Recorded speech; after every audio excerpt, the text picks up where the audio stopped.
2. E aí, galera, tudo bem com vocês? Vamos guardar dinheiro? Eu sou a Ellen Souza. E eu sou o Davi Souza. E vamos começar o nosso primeiro episódio do podcast Dinheiro a dois. E nós vamos falar sobre finanças em casal. É isso aí, pessoal. Davi, fala um pouco sobre você. Eu sou uma mistura de um nerd com um cara de finanças e administração. Eu vou falar um pouquinho do começo, né? Eu comecei estudando administração, me formei, sou administrador formado. E aí, depois de um tempo formado como administrador, eu resolvi ir para a área de tecnologia. E desde então eu tenho trabalhado aí, feito uma mescla entre os dois, né? Atualmente eu trabalho como Solutions Engineer. Eu ajudo aí as empresas, os negócios, provendo para eles soluções que agreguem valor e que gerem resultado para os negócios das pessoas. E mais voltado para a área de tecnologia, né? Então essas soluções são soluções tecnológicas que reduzem custo, conseguem automatizar coisas, agilizar o tempo, de alguma forma agregar algum valor ao negócio das pessoas. Por que a gente começou e resolveu iniciar esse podcast sobre finanças? Essa é uma boa pergunta, né? Eu gosto muito de podcast, ouço já há bastante tempo, muitos anos, e eu vejo que é uma proposta legal, uma forma bacana de compartilhar conhecimento, né? E o que é o mais legal no podcast? É que você pode estar assistindo um vídeo aqui, ou você também pode estar ouvindo esse conteúdo na academia, correndo, às vezes limpando a casa, fazendo alguma coisa. Então é um conteúdo que ele é versátil e a pessoa não precisa necessariamente parar para assistir. Ela pode ouvir e ela vai estar ganhando tempo e aprendendo de uma forma dinâmica e mais rápida, otimizando o tempo dela, né? E só para vocês entenderem aqui mais ou menos assim, eu e o Davi somos casados há mais ou menos uns 10, 11 anos, né? E quem é bom de conta é ele, entendeu? Então você confirma a data aí. E a gente gosta de conversar com amigos, com as pessoas, né? E sempre acaba caindo nesse papo de finanças, porque eu acho que quando a gente tá num relacionamento, né? A finança, ela é, acho que, se não a parte principal, uma das principais, né? Porque sem dinheiro a gente não consegue fazer boa parte ou muitas coisas da vida. E muitas vezes as pessoas entram num relacionamento e não sabem como lidar com dinheiro a dois, não sabem como utilizar o dinheiro. Muitas vezes eu vejo muitos amigos, muitos casais, tipo, o seu é seu, o meu é meu. E pelo menos assim, essa é a visão que eu tenho, acho que o Davi também, né? Porque afinal... O meu é meu. Porque quando a gente se junta tudo, junta as escovas de dente, né? E as finanças também se juntam. E às vezes a galera, os casais acabam se embananando e muitos divórcios, muitas coisas acontecem justamente por causa de dinheiro, por causa de finanças. A gente brinca, né? Que o dinheiro da esposa é dela e o meu é nosso, né? Tem um negócio assim. Mas pelo histórico, né? Os amigos e o que a gente acompanha é que dificuldades financeiras é o que gera muitos problemas em relacionamentos, né?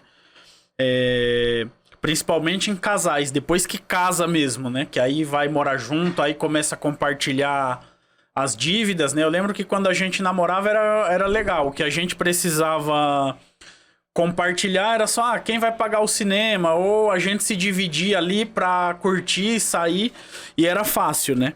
E aí quando a gente casou, que realmente foi morar junto e dividir ali as despesas e os problemas, é que a gente viu a dificuldade, né? Viu que o buraco era mais embaixo do que a gente imaginava. E aí, assim, a gente vê que muitos casais aí, muitas vezes se divorciam ou acentuam dificuldades por conta de dificuldades financeiras, né?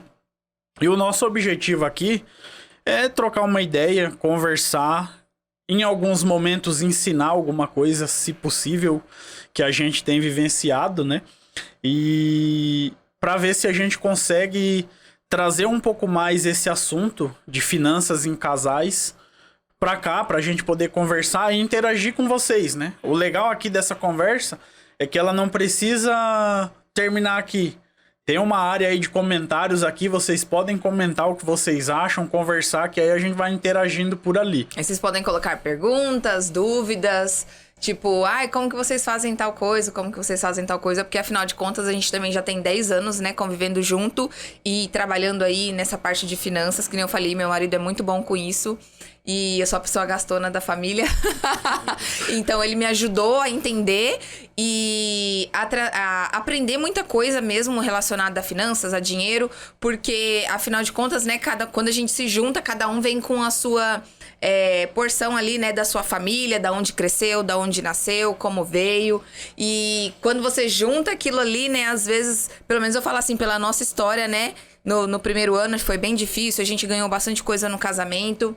Mas acho que os 3 primeiros meses ali a gente não tinha nem geladeira, né, pra usar. Então a gente acabou passando por alguns perrengues, eu acho que quase todos os casais, né. Hoje em dia, óbvio que as coisas estão bem mais diferentes, né, do que há 10 anos atrás.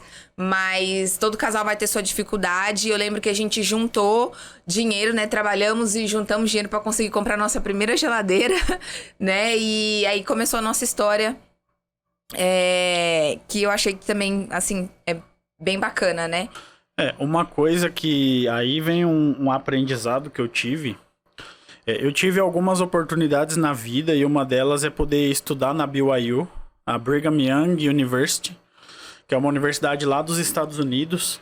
E aí lá no primeiro ano, a gente tem um ensino que ele é um pouco mais genérico, é um ensino para a vida, não é nada técnico, nada voltado para a universidade.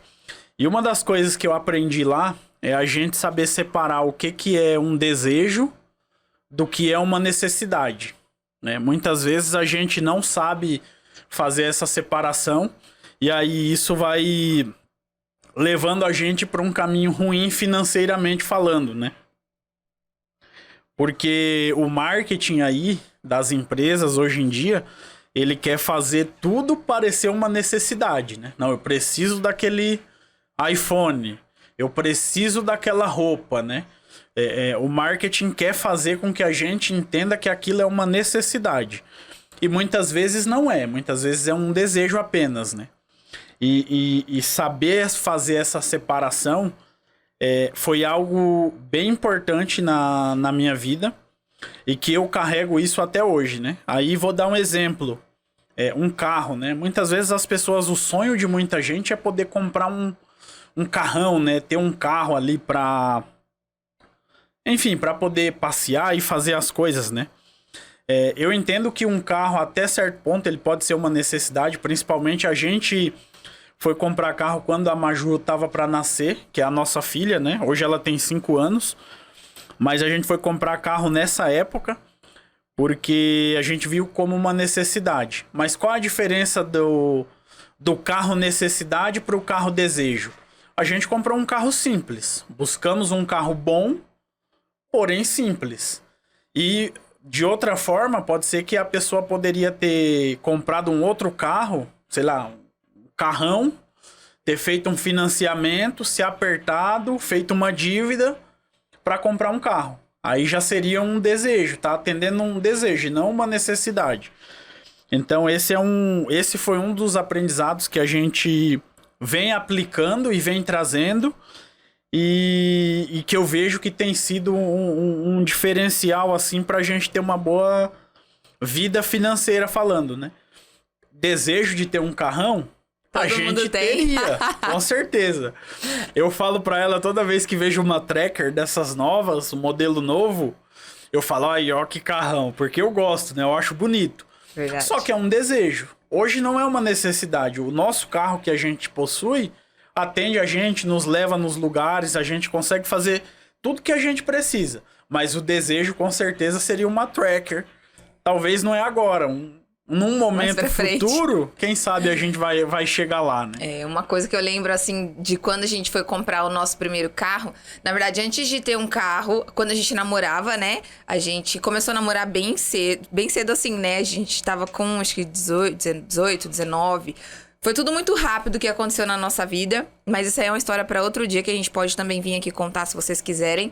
Mas, a gente conseguiu juntar dinheiro e compramos uma moto. Foi à vista? Eu não lembro. Foi à vista. A gente nunca financiou nada de vez. Nós somos umas pessoas, assim, que a gente não gosta de financiamento e nem de ficar tendo que pagar dívida. E nem tendo que ficar pagando dívida. Então, a gente primeiro junta dinheiro e aí vai lá e paga à vista, pra não ficar com dívida depois. Então, assim, ó, pelo menos, eu cresci na minha família, com meus pais, aprendendo sobre isso, né? Então, meu pai, na época, quando era criança, ganhava uma mesada, digamos assim, só que eu trabalhei já desde, sei lá, acho que eu comecei a trabalhar com uns 12, 13 anos, mais ou menos, ajudando meus pais, né? E aí, sempre aprendi a guardar dinheiro, meus pais sempre me ensinaram a guardar dinheiro, né? E aí, então, por exemplo, eu queria um tênis desde a minha adolescência. Então, eu juntava dinheiro pra conseguir comprar esse tênis à vista. Nunca eles me ensinaram a parcelar ou me deram um cartão pra mim parcelar alguma coisa. Então, eu sempre ia lá, guardava o dinheiro e pagava à vista. E aí, voltando ao assunto do carro, né? Então, a gente casou, juntamos dinheiro, compramos uma moto. E aí, a gente usava a moto. Não tivemos dívida com essa moto. E aí a gente passou pro carro porque eu fiquei grávida. E aí a gente juntou dinheiro, foi lá, conseguimos comprar o carro. Compramos o carro. E aí é legal, assim, não sei vocês, mas eu gosto de dormir com a cabeça, tipo, limpa no travesseiro. De pensar, não tô devendo nada pra ninguém, então eu consigo ter uma boa noite de sono. Porque eu vejo por aí muitas pessoas que não conseguem dormir porque tem muitas dívidas pra pagar, né? E isso faz as pessoas realmente perderem o sono e muitas vezes até fazerem coisas que, né, não fazem bem pra vida, entram em vícios por conta de dívidas, né? Então é uma coisa que a gente sempre tentou fazer assim em casal, primeiro junta o dinheiro pra depois realmente comprar aquilo que a gente precisa, né? Um negócio que a gente observa muito e vê, geralmente, em muitos casais novos, né? É que quando eles casam, uma das primeiras coisas que fazem já é fazer uma dívida de carro. Ou até de casa, apartamento, alguma coisa assim. Ou até mesmo da festa de casamento, né? A festa de casamento também. Eita! Uma das coisas que a gente fez foi festa de casamento, só que depois de um tempo a gente falou, cara, se a gente tivesse pego esse dinheiro, tivesse ido fazer uma viagem internacional, alguma coisa, teria sido muito mais legal, né? Mas aí, assim, eu entendo que vai de cada um. É muito pessoal. É muito pessoal, a escolha, né? Mas uma coisa que eu observo muito em casais novos é que casam, aí já fazem uma dívida. Compram um carro. Aí eu vou trazer um exemplo aqui em valores. Por exemplo, um carro de 49 mil reais. Quando eles financiam, o valor desse financiamento vai para 120 mil. Aí você imagina um casal jovem, casou, tá ali ganhando um salário médio, mas já faz uma dívida de 120 mil para os próximos 5 ou 6 anos. Cara, é muito difícil esse casal conseguir fazer alguma coisa e estar disposto a correr alguns riscos. Digamos assim, às vezes tem uma oportunidade de trabalho melhor, só que exigiria a pessoa não ter aquela estabilidade do salário. Aí o que a pessoa faz? Ela não vai para aquela oportunidade melhor porque ela tem uma dívida, ela tá preocupada. Ela fala, se eu não tiver o certo aqui, em prol de tentar ganhar mais ou de tentar buscar uma oportunidade melhor, ela já fica presa nisso. É verdade. E aí acaba não indo fazer outras coisas, investir em si, buscar novas oportunidades, porque ela tá presa naquele financiamento. E aí eu ainda digo mais, muitos deles financiam um apartamento ou uma casa. E aí o negócio é muito pior, porque aí é uma dívida para 30, 40 anos. Praticamente a pessoa, ela se estabeleceu num lugar. Porque... E vai ter que passar o resto da vida ali, porque ela tá pagando aquela dívida e não vai querer sair, né? Ela vai ter que ficar ali naquele local durante aquele período de pagamento. E aí, vou dar um exemplo. Vamos supor que a pessoa mora em São Paulo. E aí surge uma oportunidade para ela ganhar mais em outro lugar. Se ela tem uma casa ali estabelecida, a dificuldade para ela mudar para outro lugar é muito maior. Por quê? Porque ela tem a dívida, ela tem o apego, a gente se apega às coisas. Aquele local, não, é o meu apartamento, a minha casa. Então eu, ao longo aí dos podcasts e livros e conselhos que eu venho ouvindo, o pessoal sempre fala, no início ali do casamento, vai investir em si, vai estudar, vai fazer a sua carreira. Deixa para você comprar casa, pensar em fazer alguma dívida desse tipo, dessa magnitude, lá na frente. Porque aí depois a sua vida vai se ajustar, você vai se adaptando, vai entendendo. Se tiver uma oportunidade numa cidade melhor, você tem mais facilidade para ir, porque tá alugado, é só desalugar aí. Você não precisa se preocupar e ficar com aquela carga de saber, não, peraí que eu tenho que arrumar alguém para cuidar do meu apartamento aqui, alugar e correr atrás. Então a pessoa vai mais leve e ela consegue ter essa mobilidade melhor. E às vezes você vai chegar lá na outra cidade da vaga de emprego que você teve, você vai adorar a cidade e falar, não quero mais voltar lá para a cidade que eu morava, eu adoro aqui, eu quero morar aqui. Ou às vezes você depois vai progredir ainda mais na carreira e falar, agora eu quero ir morar na praia. Quero ir morar lá em Balneário Camboriú. E aí, você vai ficar com aquele apartamento, pagando. Eu sei que muita gente vai falar assim, mas depois eu posso ir lá e vender. Só que para você vender, é difícil. Se não alugar, se não vender, você tem que ficar pagando o condomínio ali daquele bem, consumindo um dinheiro seu. Então acaba sendo uma carga e uma dificuldade muito grande. E aí eu vou trazer um número. Eu não tenho certeza do número ao certo, mas é um número próximo disso. São 70 mil imóveis todo mês que a Caixa toma de volta, né? Em financiamentos, porque as pessoas não conseguiram pagar. Aqui eu pintei o cenário de quem ainda consegue terminar de pagar, mas muita gente financia e devido aos juros, à dificuldade, o preço das coisas, não consegue pagar. E aí por isso que a Caixa faz muitos leilões lá de imóveis mais baratos, né?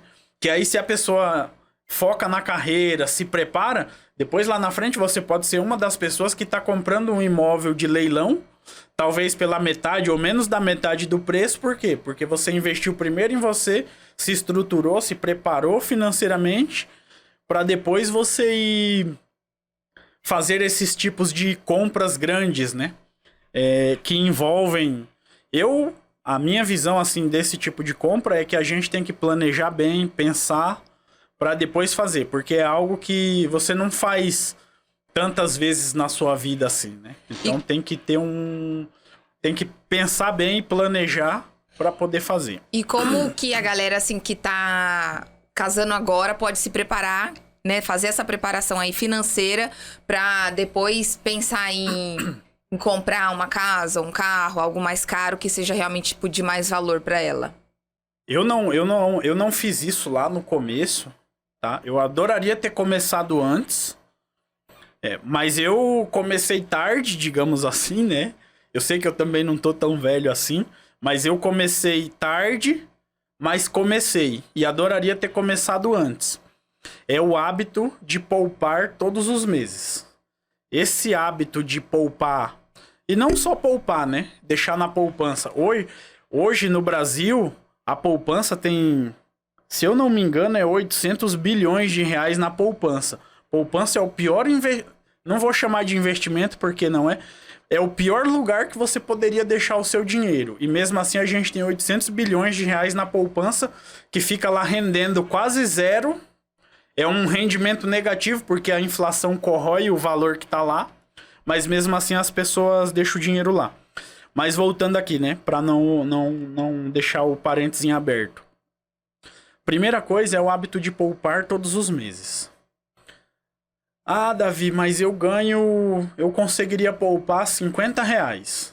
Cara, se é o que você consegue, começa a poupar 50. Porque depois O tempo vai passar, você vai progredir na carreira, vai começar a ganhar mais, e aqueles 50 vai virar 500, e daqui a pouco 5 mil. E eu gostaria muito que virasse 50 mil aquele valor que você poupa todos os meses. Por quê? Porque tudo é uma questão de hábito, né? Você começa com pouco, poupando ali, esse mês eu consigo poupar 50.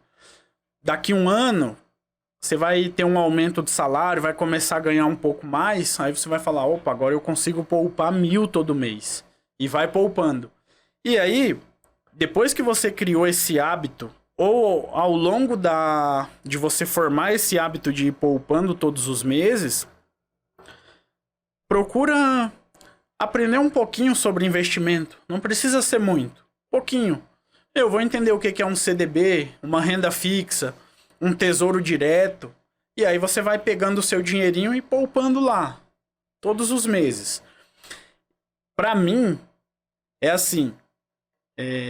Hoje que eu já formei esse hábito de ir poupando todos os meses, pra mim é um prazer muito grande. Quando chega o final do mês, sobra o meu dinheirinho e eu vou poupar e eu coloco lá e eu vejo que aquele montinho que eu tô guardando, ele tá aumentando, né? E aí, assim, a principal dica é essa. Aprender a guardar e aprender a investir, que seja um investimento de renda fixa, que é super seguro, ele não fica oscilando. E você vai guardando e formando esse hábito. E aí vai fazendo isso ao longo da vida, né? Por quê? Porque o dinheiro investido, ele gera um rendimento. Eu já brinquei várias vezes aqui, tem calculadoras aí na internet também. Se você colocar a calculadora de juros compostos, simuladora de juros compostos para você fazer, ele te mostra ali. Você vai colocando ali R$500, né? Aí ele faz a projeção assim, para 20 anos, para 30 anos. Aí você pega R$500 e você deixa ali durante 30 anos, você investindo todos os meses, no final você vai ter 1 milhão. Cara, e aí você olha assim, quanto que daria ao longo de 30 anos você guardando os R$500? Daria dinheiro seu mesmo que você colocou 120 mil, por aí. E você ganhou 900 mil de juros, né? Eu gosto de brincar e pensar que a pessoa que faz isso, que ela investe ao invés dela consumir as coisas fazendo dívidas, ela tá se invertendo. Aquela pessoa, aquele casal que foi lá e já financiou o carro, alguém que, pra pessoa poder financiar aquele carro, alguém emprestou o dinheiro. E essa pessoa que emprestou o dinheiro tá recebendo esses juros. E o casal que começa poupando e investindo é a pessoa que tá recebendo esse valor. Quer falar? Não, eu falo que isso é uma coisa muito louca, porque assim, na verdade, eu não entendo muito de finanças, de verdade. E eu venho aprendendo bastante com o meu marido. E assim, meus pais, acho que nem eu falei no começo da conversa, me ensinaram já, né, a guardar, a poupar dinheiro. Isso eu aprendi desde quando eu era criança. Só que, por conta, acho que talvez também da época deles, eles guardavam dinheiro na onde? Na poupança, né? Então eu aprendi a guardar na poupança. E aí, depois que eu casei, né? E na verdade não tem muito tempo, não. Foi meio recente. Ele me ensinou a entrar na minha conta do banco e ir lá e colocar CDB, né? No CDB. E assim, ó, você vai, que nem ele falou, R$500. Nem todo mundo tem R$500 pra investir. Mas, que nem ele também falou, é um hábito, né? Começa poupando R$1 por mês. R$1, R$10. O quanto você puder. E aí, uma coisa que eu acho interessante é assim, ó. Mas sei lá, eu ganho um salário mínimo, ganho 1.200, ganho 1.500. Meu dinheiro eu, né, uso pra pagar aluguel, não sei o quê, compra, comida e tal, né? Ok. E aí você pensa assim, né? O que sobrar eu vou guardar. Se a gente pensar assim, o que sobrar eu vou guardar, geralmente não vai sobrar nada. Porque você vai... Sempre tem alguma coisa pra gastar. Sempre vai aparecer alguma coisa pra você ir lá e gastar o seu dinheiro. E falar assim, mas eu preciso disso, né? Às vezes você nem tá precisando, mas você... acha que você precisa daquilo ali. Então, você vai fazer o quê? Você vai lá e gasta. Então, se tem uma coisa também que eu aprendi com os meus pais recebeu, pega o dinheiro que você vai guardar, né? Coloca uma quantia, se vai ser R$10 mensal, pega esses R$10, tira. Caiu o dinheiro na tua conta, já tira esses R$10 e guarda, né? E aí você joga lá no CDB ou vai guardando onde você quiser guardar, né? E aí, nas próximas episódios, a gente também vai ensinar mais sobre isso. O Davi vai falar bastante sobre isso. Vamos trazer amigos aqui também pra falar sobre isso, pra ensinar mais pra vocês. Mas não deixa pra guardar, tipo, depois que você pagou todas as suas contas.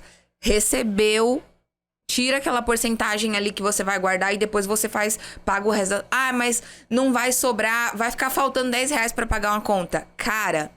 Isso tem uma coisa também que eu aprendi já desde criança, assim, renda extra, né? Tô trabalhando fora ali, trabalho numa empresa, será que se eu fizer um brigadeiro ou comprar, sei lá, aqueles bolinhos prontos pra vender, a galera sempre compra. Então, aquilo ali pode se tornar uma renda extra que vai te ajudar a caso, por exemplo, faltar no final do mês, você usar aquele dinheirinho que você fez ali na empresa, vendendo alguma coisa...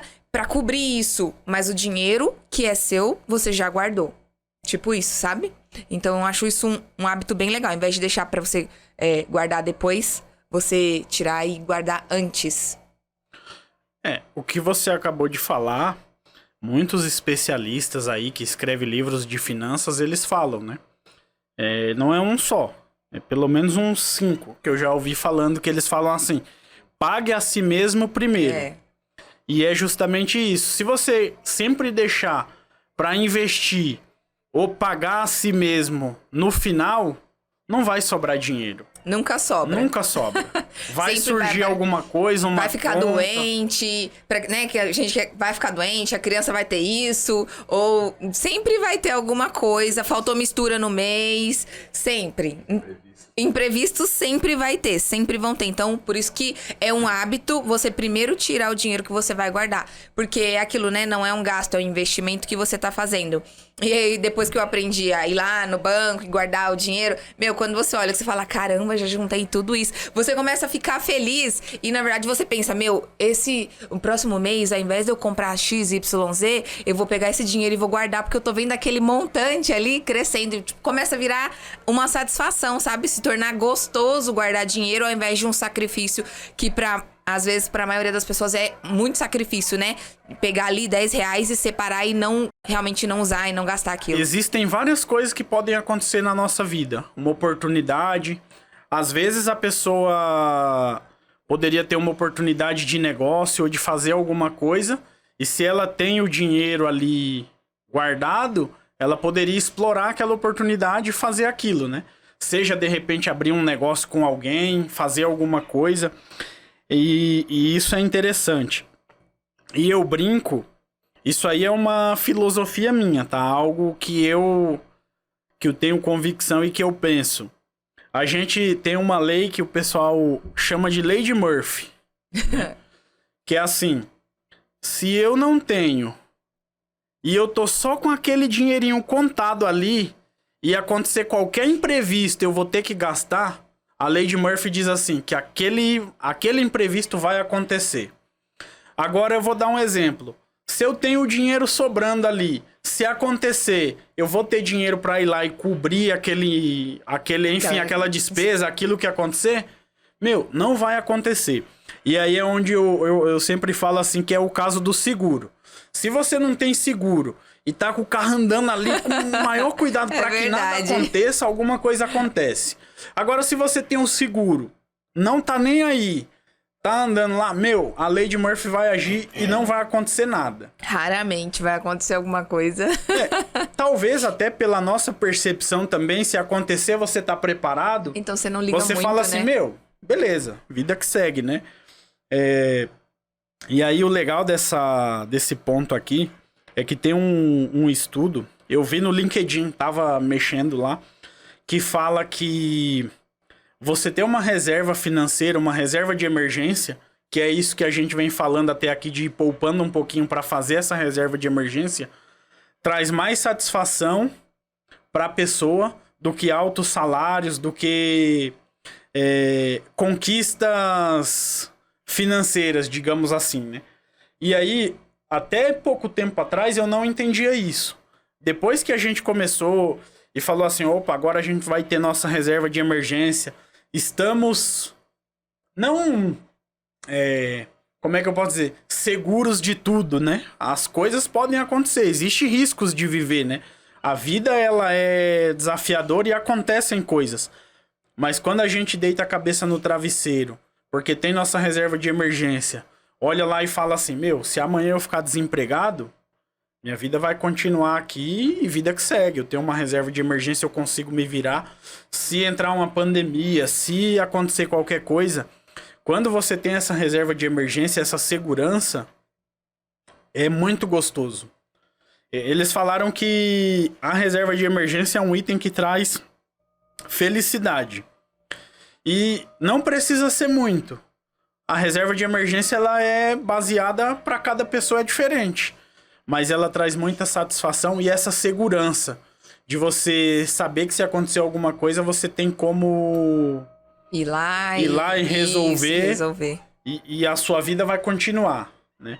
E aí, só trazendo um pouquinho do que o pessoal orienta com relação a essa reserva de emergência, é que você tenha pelo menos 6 meses da sua despesa mensal guardada. Então, se eu gasto todo mês R$2.000, o ideal é que eu tenha R$12.000 guardado ali, que é a minha despesa para 6 meses, né? E aí, voltando lá, só para fechar o assunto que você trouxe, né, de pague a si mesmo primeiro, né? Uhum. Os especialistas, eles geralmente falam assim, que o ideal é você pagar a si mesmo pelo menos 10% do que da sua renda, né? Eu tive um professor uma vez que ele falou assim, esses 10% aí é furada. Se você quiser crescer e se tornar uma pessoa rica, e quando eu digo rico aqui, não é pessoa rica que tem muito dinheiro, mas uma pessoa que tem condições de ter uma renda para pagar as suas despesas sem ter tanta aquela dependência do trabalho, ele falou, guarde 50% do que você ganha. Eu sei que não é fácil, né? E às vezes eu tava conversando sobre isso uma vez com uma pessoa, e aí a pessoa falou assim, esse mundo que você tá falando aí de guardar 50% do que você ganha, não existe. Isso é irreal. Ela até chamou o que eu falei de utopia, né? Que é aquele mundo que não existe. E aí eu parei para refletir um pouco e falei, realmente, né? É uma realidade. Porque quando você ganha, vou dar um exemplo, né? Você ganha 10 mil por mês, você guardar metade do que você ganha e ainda te sobrar 5 mil reais, é uma coisa. Agora, quando você ganha 1.300, 1.400, tem filho, paga aluguel, e você falar pra pessoa guardar a metade do que ela ganha... Impossível. Não tem como, né? Então, é aí que entra aquela questão do hábito de poupar um pouquinho. O hábito de poupar um pouquinho. Porque você vai construindo o hábito e isso vai te estimular a querer aprender, querer progredir. E aí, num determinado momento, a sua renda vai aumentar, porque você tá correndo atrás. Aqueles R$1.400 que você ganhava, já não vai ser mais o que você ganha. Você vai ganhar 2, 3, 5, os 10. E aí você já tem aquela mentalidade. Eu vou guardar a metade. Só que é um exercício difícil de fazer. Você não aumentar o seu padrão de vida com base na sua renda. Por quê? Porque muitas vezes você vai ver amigos seus comprando aquele carrão, comprando aquelas roupas de marca, tendo aquele iPhone, e você exercitar esse poder de falar assim, não, eu não vou comprar para seguir o pessoal e vou poupar para o meu futuro e para mim, é isso aí que vai fazer a diferença, né? E é difícil, até coloquei aqui assim, né? Como que, tipo, um casal pode lidar, né, com a pressão externa de parentes, familiares, em relação às finanças do casal, né? E isso é uma coisa que eu acho que a gente até vive um pouco, porque os meus pais sempre perguntam, quando que vocês vão comprar uma casa? E a gente não tem casa própria ainda, né? Então, quando que vocês vão comprar uma casa? Inclusive, antes de eu aprender sobre isso, eu sempre quis comprar uma casa. Eu acho que assim, a pergunta é, né? Quem não quer ter uma casa? Mas depois que ele me ensinou muitas coisas sobre isso, que a gente pensou, né, meu... por exemplo, no bairro onde a gente mora, uma casa mais ou menos vale uns 300 mil e tal.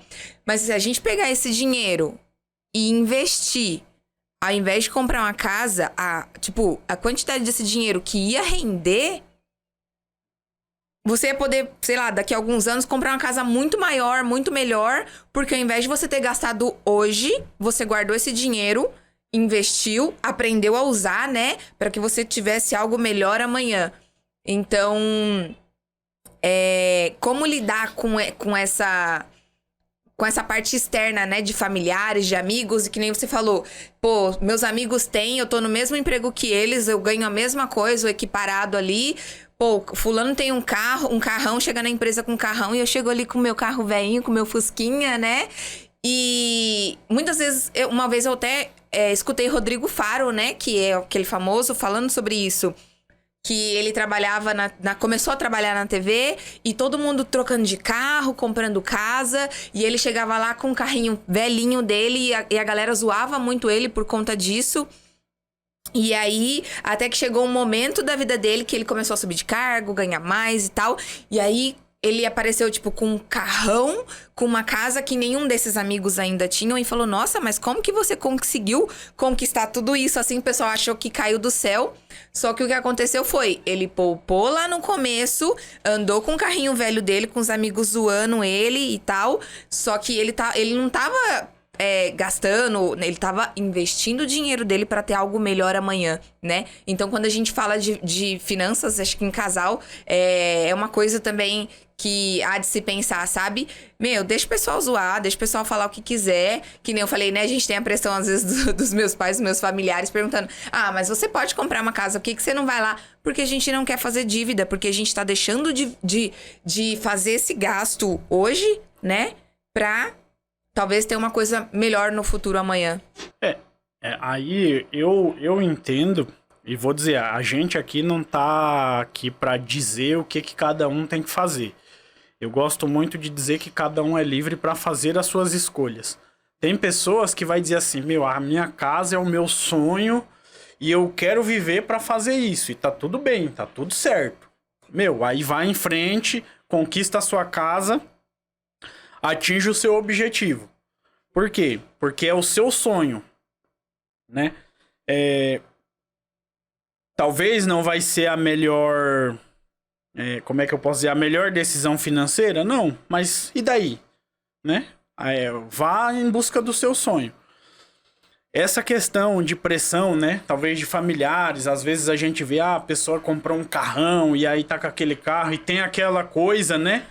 Que você fala, eu também tenho que ter o meu aqui pra poder tá junto ali. Não, fulano comprou um apartamento. Não, também tenho que sempre acompanhando. Isso aí é um dos grandes vilões da vida financeira, né? Eu já aprendi, não foi fácil, mas eu já aprendi a ignorar isso. E pra mim hoje é um prazer muito grande, às vezes eu ver alguém lá com um iPhone, eu olhar, eu poder comprar um, mas eu não ter porque eu escolhi não ter. Porque a minha prioridade não é essa, a minha prioridade é outra. Eu olhar alguém com um carrão, com a tracker lá, eu olhar, dizer assim, cara, eu poderia comprar uma tracker, mas eu, por escolha minha, por exercício da minha vontade, escolher não comprar. Por quê? Porque isso não é a minha prioridade. Qual é a minha prioridade? O meu grande desejo, né? É que chegue um momento em que os meus rendimentos dos meus investimentos seja suficiente para pagar as minhas despesas e eu não precise mais trabalhar. Eu ter rendimentos suficientes para bancar as minhas despesas e eu escolher se eu quero trabalhar ou não. E agora virou nosso, né? Porque eu não pensava assim, né? Antes eu queria ter uma casa, um carro, até que eu aprendi como funciona esse negócio de finanças, né? Que às vezes parece até meio complicado, mas acho que se você aprende um pouquinho, né? Que foi o meu caso, que o meu suporte maior é ele, né? Ele que entende mais, mas depois que eu aprendi um pouquinho, esse passou também a ser o meu sonho, que agora é nosso, né? Que é guardar hoje pra ter uma coisa melhor ali amanhã, né? Eu brinco com meu sogro que eu quero me aposentar, né? Meu sogro hoje ele já é aposentado. Mas eu brinco com ele, eu falo, não, eu quero me aposentar. E aí o meu objetivo é justamente esse, é me aposentar, né? Só que quando a gente fala em aposentadoria, parece ser um negócio assim, não vai trabalhar mais, né? Vai ficar só aí sem fazer nada, largado no sofá assistindo. A minha visão de aposentadoria é justamente a independência financeira. Quando o meu patrimônio for capaz de bancar as minhas despesas. E aí depois eu vou continuar trabalhando. Eu não me vejo uma pessoa aposentada no sofá o dia inteiro sem fazer nada. Eu vou trabalhar naquilo que eu gosto, nos projetos que eu acredito, fazendo as coisas que me dá prazer e que eu gosto. E eu ainda tenho um pensamento de que quando eu chegar lá, nessa fase, vai ser o momento que eu mais vou ganhar dinheiro. Porque eu vou estar fazendo com mais paixão, com mais vontade, e ali eu vou começar a, de fato, ganhar dinheiro.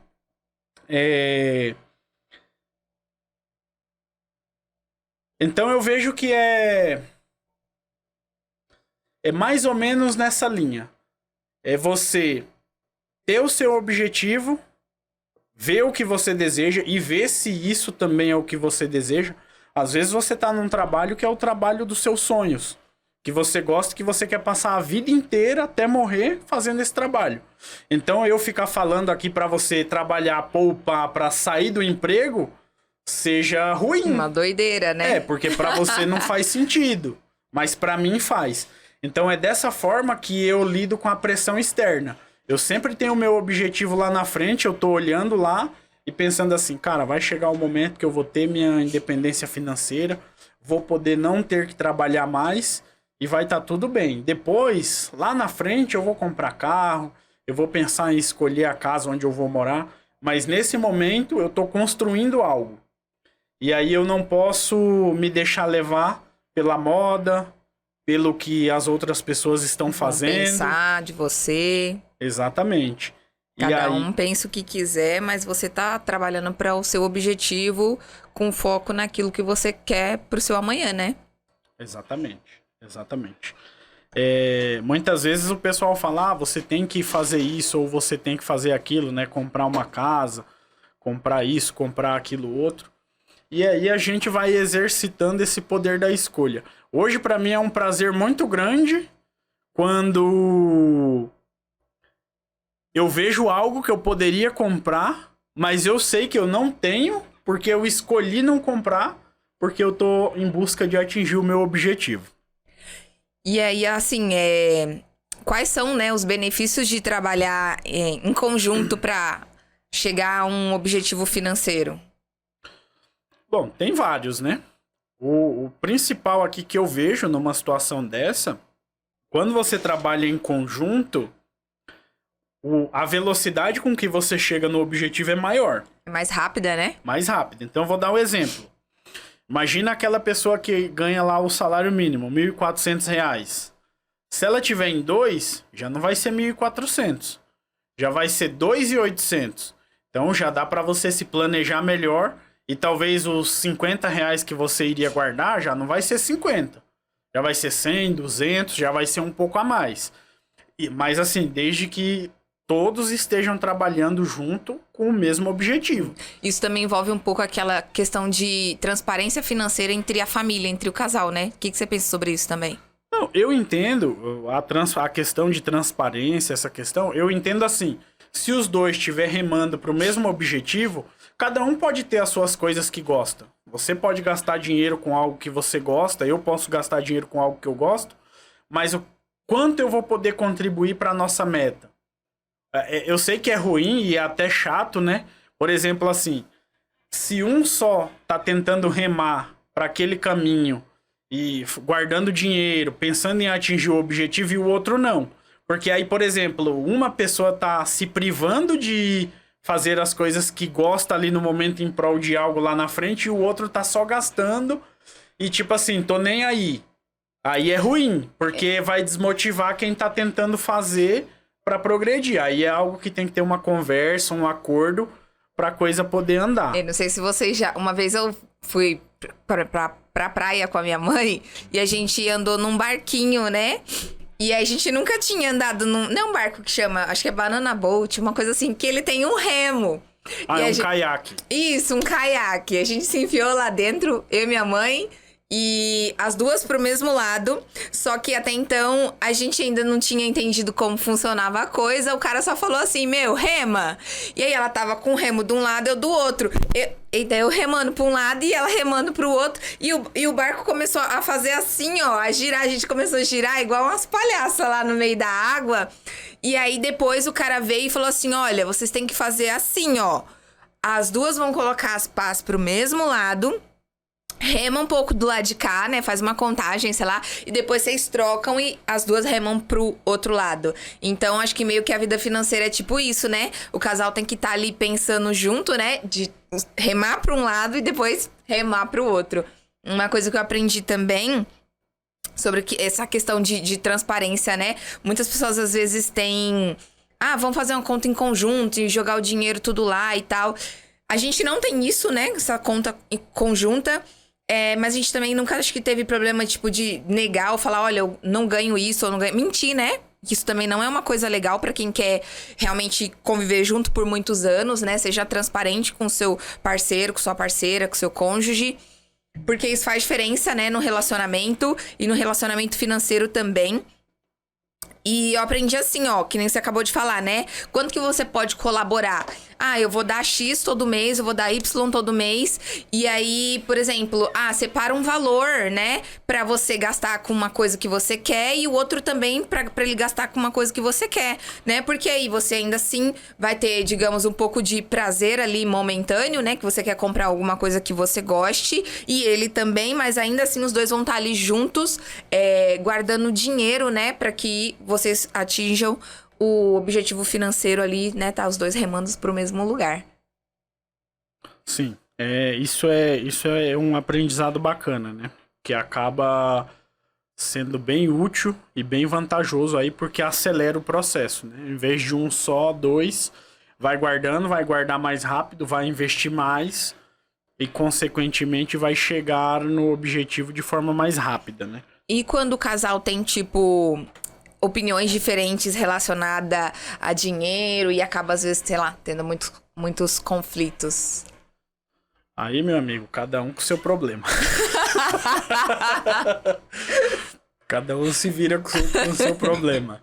Aí já não é uma questão financeira, aí é alinhamento de casal, lavar roupa suja, aí se vira. Não, brincadeira. Assim, eu entendo que existem muitos conflitos e muita... Quando se fala de dinheiro, existe muitos pensamentos. As pessoas pensam diferente, né? Eu entendo que... o conflito, ele precisa ser resolvido de forma conversando, entendendo. Não falando de finanças aqui, mas falando um pouco de vida, né? Eu sempre gostei de jogar basquete, futebol... E até algum tempo de casado, lá vem a treta. Você acabou de falar pra lavar roupa suja em casa.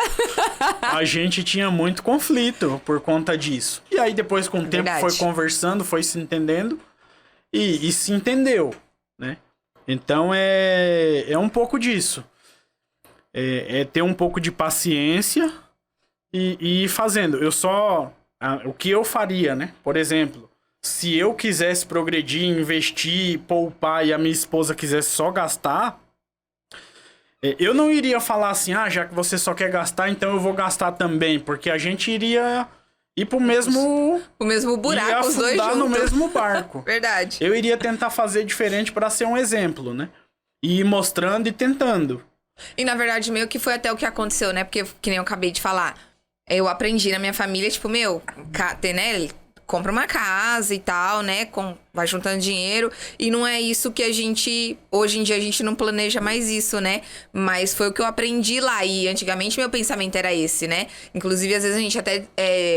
não vou falar discute, mas conversa, né? Sobre...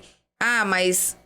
Acho que se eu tivesse lá atrás, talvez eu já teria uma dívida de ter tido uma casa, estaria pagando a casa ainda e não estaria, tipo, onde a gente tá como casal, né? Como família hoje. Porque estaria com dívidas, às vezes tendo que correr atrás, né, de pagar essa dívida. Às vezes não tá tendo boas noites de sono justamente por ter problemas de dívidas, né? Que eu acho que às vezes é muito problemas de muitos casais, né? Um negócio interessante com relação a isso é que a gente deita a cabeça no travesseiro. Até pensando assim, no pior cenário, se o pior acontecesse, né? Fiquei desempregado. O que eu vou fazer? A gente já tem ali um planejamento. Um plano B. Reduzir custo, reduzir ali o que a gente costuma gastar. Vai ter que ir menos em restaurante? Vai menos. Muda o padrão de vida menos e vida iFood. que segue. E vida que segue, né? Então tudo é adaptável, né? Não é uma...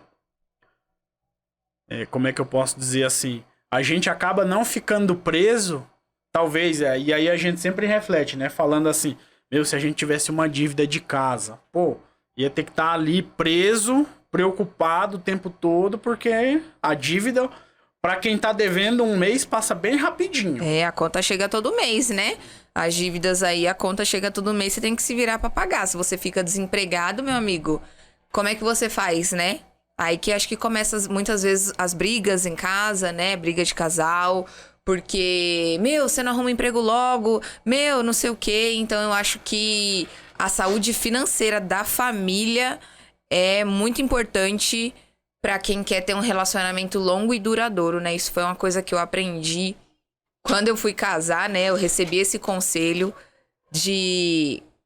Comece a aprender sobre finanças, comece a conversar com seu marido sobre finanças, porque a parte financeira, quando você começa a conviver com alguém, né, que não são seus pais, que vai ter uma responsabilidade de você ter uma moradia, você que vai pagar suas contas de água, luz, telefone, internet hoje em dia, né, e tudo... comida, você vai ter que se virar entre, né, o casal. Então, a parte financeira é muito importante. Sim, muito importante. E qual a importância de definir metas financeiras em casal? Aquele gato lá que tinha naquele filme da Alice no País das Maravilhas, né? Que ele pergunta pra onde ela tá indo e ela diz que não sabe pra onde ela tá indo, então qualquer caminho importa. Vai muito de encontro a isso, né? Se você não sabe onde você quer chegar, você não define metas e objetivos, qualquer lugar serve, né? Então, a meta é o que vai nortear o seu caminho, né? Aí, ali o pessoal tem uma questão, muita gente fala, não, o objetivo é algo maior, a meta é o que você vai quebrando em passos até chegar no objetivo. Seja lá como você quiser chamar, tenha um ideal onde você quer chegar e trace pequenos passos ali para você atingir o que você quer. E aí, eu entendo que a meta é importante para você saber que você chegou lá onde você queria. Por exemplo, a minha meta é poder trabalhar home office. Beleza. Vai trabalhar até você conseguir conquistar esse objetivo. A minha meta agora é adquirir minha independência financeira. Vai trabalhar até você conseguir, porque você consegue medir. Você falou, opa, agora eu cheguei aqui nesse patamar que eu queria. E aí quando agora você chegar próximo. E aí quando você chegar na meta, o que você faz? Você dobra a meta. Sossega no Você dobra a meta, né? A minha meta é comprar um carro. Beleza, a minha meta é comprar uma casa.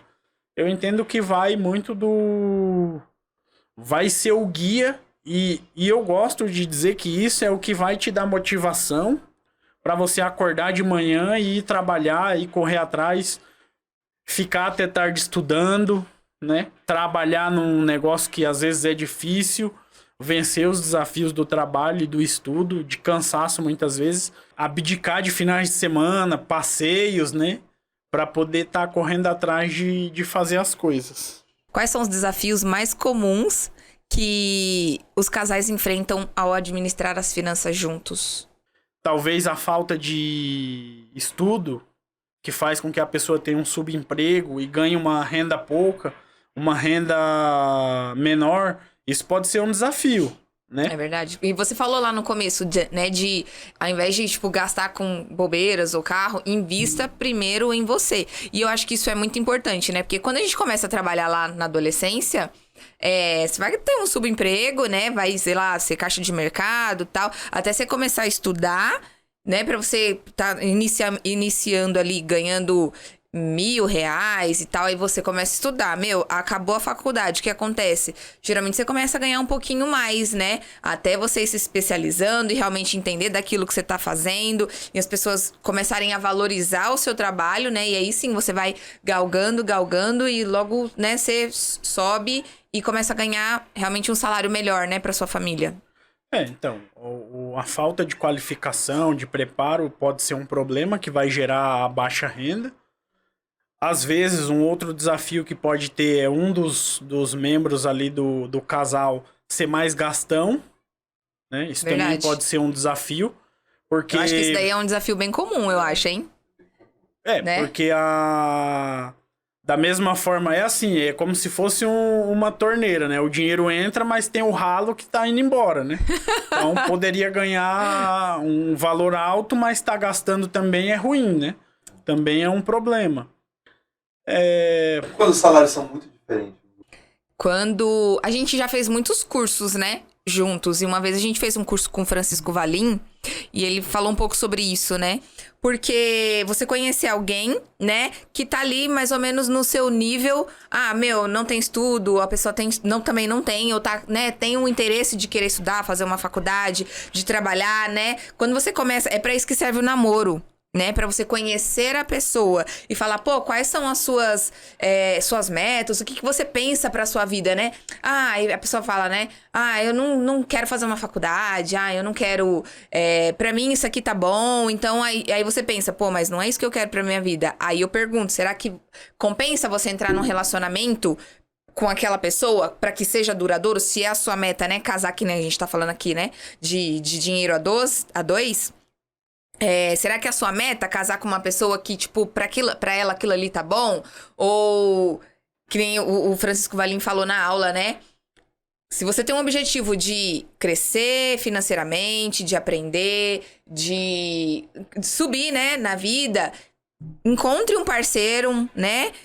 Uma parceira que tem o mesmo objetivo que você ali. Por quê? Porque os dois vão caminhar junto. É aquilo que eu falei do barquinho, né? Não adianta um remar pra cá e o outro tá remando ali, porque o barquinho vai fazer isso aqui e vocês não vão sair do lugar, né? Então eu acho que, né, o primeiro passo é tentar encontrar alguém que tenha o mesmo objetivo que você. E porque isso foi o que aconteceu com a gente, né? Então a gente começou a crescer junto. E eu acho que faz muita diferença. Porque, por exemplo, mesmo que a pessoa ganhe...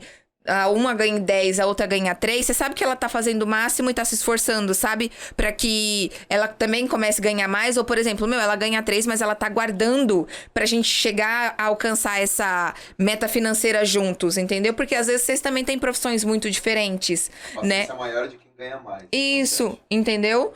Então, acho que, por exemplo, você vai casar com alguém que, sei lá, isso também ouvi na aula, né? Que é uma pessoa que tem muito rica, que tem muito dinheiro e a outra que não tem. Chegar uma hora, pode acontecer, como também pode não acontecer, né? Mas isso é uma visão que eu tenho. Às vezes a pessoa vai se sentir inferior, né? Sei lá, vai acontecer, tipo, sei lá, sou eu que tô pagando, sabe? Alguma coisa de não é esbanjar, como é que fala a palavra? Mas essa diferença, assim mesmo, de tipo... você não tem, eu tenho, sabe? Então, quando vocês dois tá mais ou menos ali equiparado, né? De pensamentos, de alinhamento, eu acho que é mais fácil. Eu iria falar, assim, que é nessa linha mesmo. Quando o casal casou, cresceu junto ali, é uma coisa, né? Aí falando assim, pô, a renda de um é 10 mil e do outro é 3. A renda da família vai ser 13. E aí o casal tem que se planejar pra estar ali dentro daquela renda, né? E é uma parceria, né? É uma parceria. Porque se tá tudo bem, os dois estão fazendo as coisas juntos, tipo, o que é meu é seu, o que é seu é meu, vai ser meio que indiferente também, eu acho, né? O que é meu e o que é seu é meu, tá tudo certo. Mas agora assim, né? Quando a gente fala de... entrar até num assunto meio polêmico aqui, né? Pra gente fechar. Mas quando um dos dois tem muito dinheiro, aí a gente não tá falando uma diferença de 10 mil para 3 mil salário, né? Sei lá, um é milionário e o outro não tem aquele valor. É pobre. Aí já Foi isso que eu quis dizer, na verdade. Aí já pode gerar discrepâncias muito grandes, né? até mesmo por conta de família, vai ter um certo preconceito. Aí já gera problemas que a gente nem Falar consegue... que é interesse, né? nem consegue prever aqui e saber, né? A família pode falar que é interesse, pode ter a questão do orgulho ali do outro, falar, pô, eu tenho dinheiro. E aí, assim, aí é uma questão até de cada um, né? Pode ter casais que tem essa diferença e que de fato que dá muito genuíno certo. e que dá certo e se amam Sim. e é verdadeiro. Tem. Mas também a gente sabe que vai ter muito caso que a pessoa de fato tá interessada ali. Porque se você casou, separou, né? Casou no papel e separou, foi lá aquele regime de comunhão total de bens, cara, a pessoa vai perder a metade do que ela tinha. Então é uma questão que eu acho que já nem caberia a gente discutir aqui, porque é um negócio que já envolve mais os dois, é mais delicado, né? É mais uma questão aí de casal a casal, se tiver numa situação dessa, pensar, ver como é que lida com isso. Como não é o nosso caso, ninguém aqui era milionário, então a gente não tem muita... Mas eu falo que eu acredito muito nesse negócio de crescer junto, sabe? Porque os dois passaram perrengue junto, os dois cresceram junto, lutaram pra chegar, alcançar os objetivos juntos. Então eu acho que, não vou falar mais fácil, mas não sei exatamente qual a palavra usar, colocar aqui, mas pra subir a montanha, a escada junto, assim, sabe? Então é mais equiparado, não sei. Ou seja, procura alguém igual mesmo. Isso, com os mesmos objetivos. Exatamente, porque eu acho que é muito mais fácil de lidar, de aprender, sabe? Às vezes você, sei lá, casa com uma pessoa que já tem muita vivência, e aí uma hora, pode ser que não, que nem vai ter aqueles pontos fora, assim, né? Aquelas vírgulas, porque vai ter, né? Mas a probabilidade é muito grande de dar errado, entendeu? Então tá. A gente falou um pouquinho aí, tentou trazer um pouco da nossa experiência com educação financeira, finanças. Eu sei que tem muita coisa ainda. Quando a gente fala de educação financeira, é um assunto muito vasto, né? E principalmente em casal, que aí envolve outras vertentes, né? Outras coisas. A gente tentou trazer um pouquinho aqui para vocês. Espero que vocês tenham gostado, que esse conteúdo tenha agregado para vocês. E se vocês sentirem aí que devem comentar, manda uma pergunta pra gente, manda o que vocês acharam aí, pode ficar à vontade, a gente vai ler os comentários aqui embaixo. Se você gostou do conteúdo, te agregou, clica aí no joinha pra curtir o conteúdo. Compartilha com os amigos. Compartilha com os amigos e até o próximo episódio. Isso aí, se inscrevam no canal. Um beijo pra vocês.